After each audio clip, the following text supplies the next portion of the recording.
හරි ඉතින් අද සුබ දවසක් ප්‍රාර්ථනා කරනවා ක්‍රීඩාලෝලී සියලුම දෙනාට.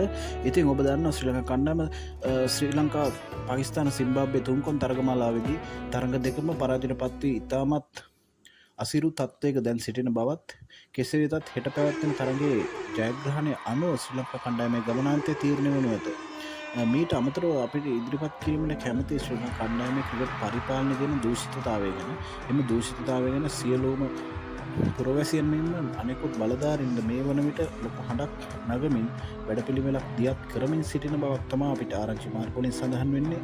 කෙසේ වෙතත් ශ්‍රී ලංකා ක්‍රිකට් පරිපාලන ශම්මිසිල්වා සභාපති ශම්මිසිල්වා ගෙන යන අතර තවමීට අමතරව ශ්‍රී ලංකා කණ්ඩායමේ ප්‍රධාන පුහුණුකරුවන සනත් ජයසූරියද දැඩි කනස්සල්ලෙන් යුතු තරග ජයග්‍රහණයක් නොමැතිකමින් සිටින බවක් තමා අපිට පෙනී යන්නේ. කෙසේ වෙතත් සනත් ජයසූරිය ගේ හිතවත්ම ක්‍රීඩකයන් කීප දෙනෙක් තරගවලදී සියලුම අවස්ථාවන් වල යොදා ගැනීම සියලුම දෙනාට ප්‍රශ්නාර්ථයක් ගෙන දෙන බවක් දැනට පෙනී යනවා. අපි බලමු කෙසේද මේ ඔවුන් මේ සම්බන්ධව කටයුතු කරන්න කියා ඉස්සරහට.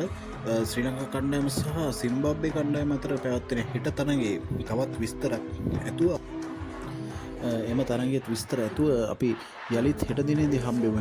එහෙනම් සුබ දවසක් ප්‍රාර්ථනා කරනවා. රැඳී සිටපු සියලුම දෙනාට බොහොම ස්තුතියි. සබ්ස්ක්‍රයිබ් කරලා ලයික් කරලා තියාගන්න බොහොම ස්තුතියි.